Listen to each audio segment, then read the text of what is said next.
Fala, meu povo maravilhoso! Tudo bem com vocês? Tudo tranquilo? Professor Bruno Freitas aqui com vocês. É sempre um prazer, uma honra estar aqui com vocês, tá? E hoje sim, nós vamos encerrar o tema da Lei Maria da Penha. Eu havia falado isso na aula anterior, mas para não ficar uma aula muito longa, muito cansativa, eu resolvi parti-la em duas aulas, tá bom? Hoje, com certeza absoluta, a gente encerra o estudo da Lei Maria da Penha, tá bom? Mas antes de passar a Lei Maria da Penha, eu preciso que você esteja com seus materiais em mãos. Pegue seu caderno, lápis, caneta, pega a Lei 11.340 de 2006, abra no artigo 23, que é o artigo que nós vamos seguir a partir de agora, tá? E lógico, e evidente, pegue a sua caneta marca-texto. Professor, ultimamente eu estou vendo você falar sobre caneta marca-texto e eu não estou entendendo. Presta atenção, se você chegou agora, eu tenho um método de estudo que foi aplicado e já levou dezenas de alunos à aprovação. Que método é esse, professor? O método TD. É o método todinho. Esse método ele começa antes mesmo de você começar os seus estudos. Ele começa na organização dos seus estudos, tá? Eu tenho um cronograma. Se você ainda não tem esse cronograma, entre em contato urgentemente comigo para você ter acesso ao seu cronograma totalmente gratuito. Aí você vai preencher o seu cronograma. O cronograma, ele vai determinar estudo de segunda a segunda, de domingo a domingo, pois o nosso lema é, antes de ser bom, seja constante. Em um determinado dia da semana, você vai fazer revisões. Não adianta você estudar sem revisar. Não adianta, esquece. É perda de tempo. Estudo sem revisão é perda de tempo. É perda de tempo. Fácil. Você que não revisa, você sabe disso. Se você estudou uma matéria na segunda, se você não revisar, quando chegar sexta-feira, você lembra pouca coisa dessa matéria. Pouquíssima coisa. Então, tem um dia determinado no seu cronograma para estudar, para revisar. Dá todo dia para revisar. Aí, no dia da revisão, você vai assistir todas as videoaulas que você já assistiu? Você vai ler todos os PDFs que você já leu? Impossível. Impossível, você ia gastar muito tempo de fazer revisão, não ia dar conta de fazer essa revisão. Então, por isso que toda aula, antes de iniciar, eu falo, pega o seu caderno, pega o marca-texto e a lei. O seu caderno é o seu caderno de revisão. Todas as vezes eu falo, anota, você anota. Porque no dia da revisão, você vai ler o seu caderno. Leia o seu caderno. E também, leia a lei. A sua lei é uma lei destacada. A sua lei é uma lei destacada porque os principais pontos, os principais artigos estarão destacados com marca-texto. No momento que você estiver fazendo a sua revisão e lendo aquela parte destacada, isso vai chamar a atenção do seu cérebro. O seu cérebro vai perceber que aquela expressão destacada, aquele artigo destacado, ele é importante, ele merece, ele precisa ser o quê? Memorizado. Vai te ajudar no processo de memorização. Então não é à toa que a gente faz as coisas.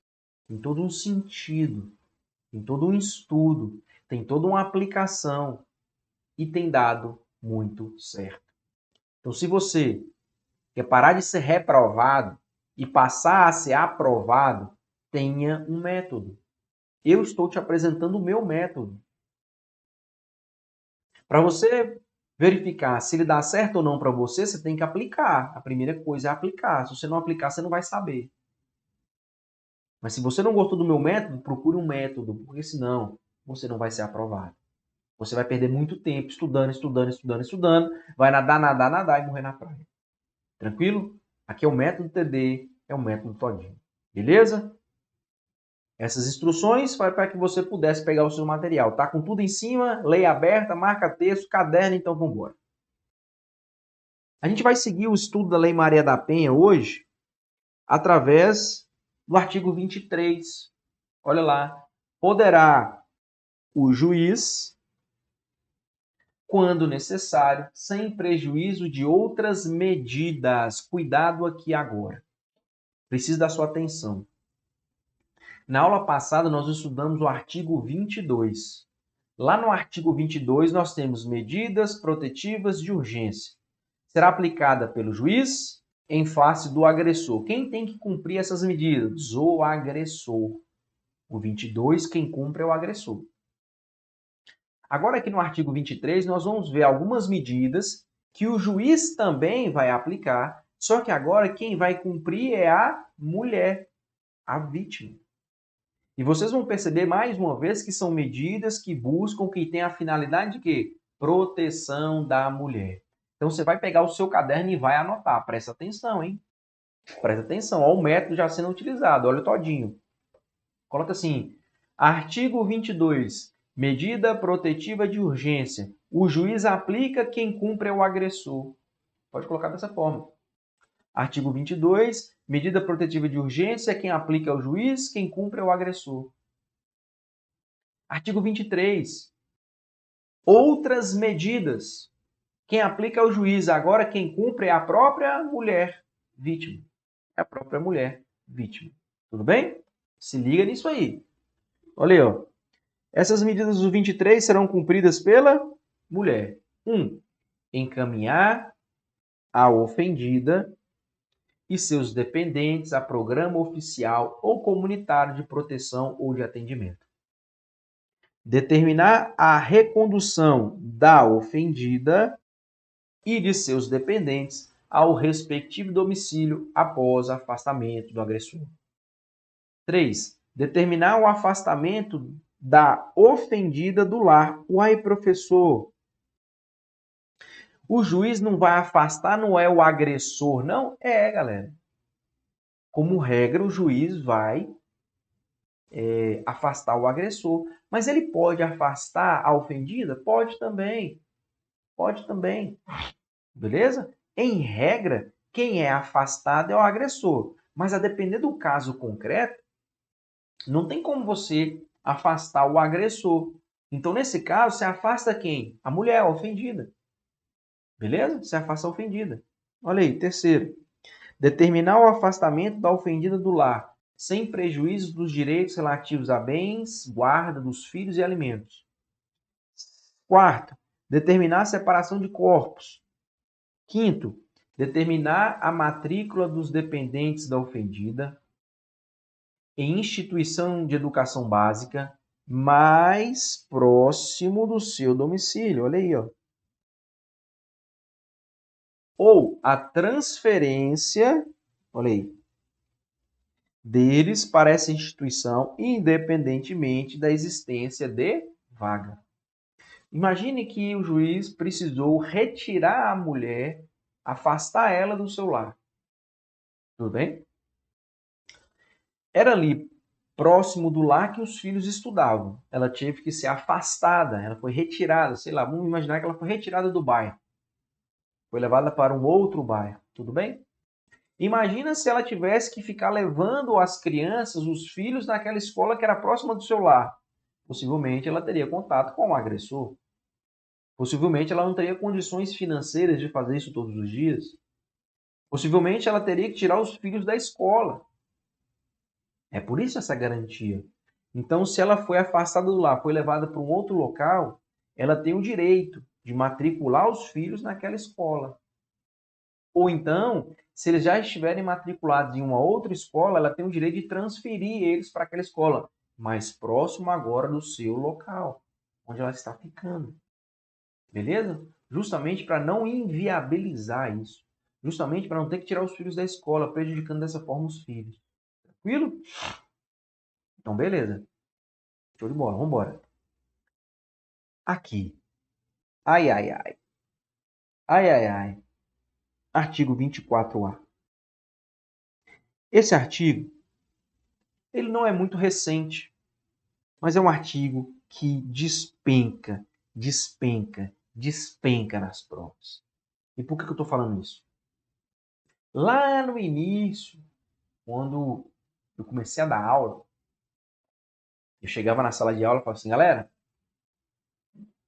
a Lei Maria da Penha, ela criou algum crime? E aí? E aí? E muitos respondiam, sim. E a resposta correta era não.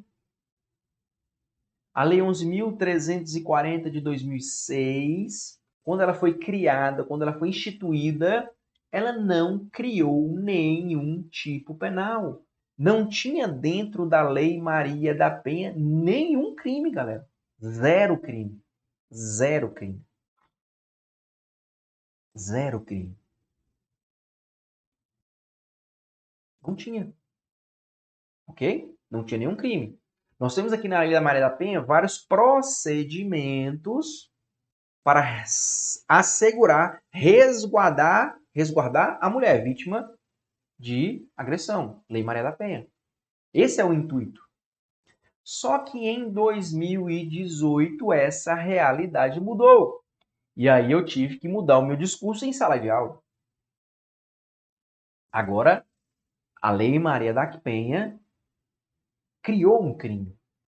A partir de 2018, nós temos dentro da Lei Maria da Penha um único crime. E eu só tenho um crime dentro da Lei Maria da Penha. Não tem mais, é só um. E que crime é esse? É justamente o crime do artigo 24A. Descumprir decisão judicial que defere medidas protetivas de urgência previsto nesta lei. Detenção de 3 meses a 2 anos. Então, o crime é descumprir medida protetiva de urgência. O juiz determinava a medida protetiva, muitas vezes elas não eram cumpridas, e aí o juiz ficava naquela, né? O juiz não, a autoridade policial, prende, não prende. Qual? Ele está cometendo algum crime? Desobediência? É desobediência? Não é? Aí o promotor tinha que fazer um pedido, ou o delegado tinha que fazer um pedido de prisão preventiva, e assim por diante. Agora, pacificou esse entendimento. Descumpriu a medida protetiva, o indivíduo pratica crime do artigo 24A da Lei Maria da Penha. É justamente o crime de descumprimento de medida protetiva de urgência. Esse é o crime agora. Se ele descumprir, agora nós temos um crime. Crime esse do artigo 24A da Lei Maria da Penha. Tudo bem? Então hoje, nós temos crime dentro da Lei Maria da Penha? Sim, um único crime, que é esse do 24A, o descumprimento de medida protetiva de urgência. Agora, cuidado, muito cuidado, vem comigo. Olha só, a configuração do crime independe da competência civil ou criminal do juiz que deferiu as medidas. O juiz civil, ele pode deferir medidas protetivas de urgência? Pode, galera. Pode, não tem problema. E se foi um juiz civil e o indivíduo deixa de cumprir essas medidas, ele comete crime da mesma forma. Não importa qual foi o juízo que determinou a medida, se foi um juízo civil, se foi um juízo criminal, pouco importa, não interessa. Não interessa. Interessa o quê? Tem a medida protetiva? Tem. Descumpriu? Descumpriu. Tem o crime. Ocorreu o crime. Independentemente de quem deferiu, de quem autorizou aquelas medidas. Eu não quero saber quem foi. Eu só quero saber se foi deferidas. Foram. É legal? É. Descumpriu? Descumpriu. Tem crime. Agora vem o TOD. Não tem como passar nenhuma aula sem um TOD. Não tem como. Aula sem TOD é aula sem graça. Vem comigo, presta atenção aqui agora. Olha aqui, ó. Olha aqui. Na hipótese de prisão em flagrante, apenas, vou marcar aqui para você, apenas a autoridade judicial poderá conceder fiança. Se o indivíduo descumpriu a medida protetiva de urgência, ele foi preso em flagrante, o delegado não pode arbitrar fiança. Quem vai arbitrar fiança? O juiz. Quem vai arbitrar fiança? O juiz. Cabe fiança? cabe fiança. Mas quem vai arbitrar? O juiz. Professor, mas tem um detalhe. Se a gente pega a pena, é de 3 meses a 2 anos. Perfeito. Pena máxima, 2 anos. Mas, se a pena máxima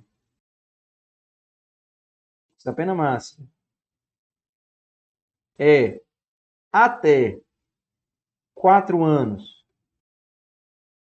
o delegado não pode arbitrar a fiança? Pode. Essa é a regra. Aqui nós temos o quê? Aqui é a regra. Aqui é a regra.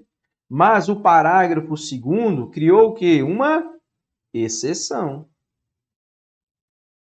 Criou o quê? Uma exceção. Olha o todinho. Olha que Todd é esse que eu estou te entregando aqui. Jesus. Vem comigo, presta atenção. Todo crime, tá? Todo crime não, né?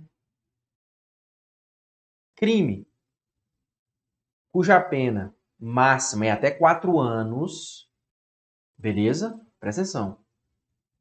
Crime cuja pena máxima é até 4 anos. Se é um crime afiançável, se para aquele crime couber fiança, o delegado de polícia pode arbitrar a fiança. Então, se eu tenho um crime que a pena máxima dele é até 4 anos, e para esse crime cabe fiança, o próprio delegado de polícia pode arbitrar a fiança. Se for acima de 4 anos, quem vai estabelecer a fiança é o juiz. Essa é a regra. Só que o artigo 24A, parágrafo 2º, criou uma exceção a essa regra.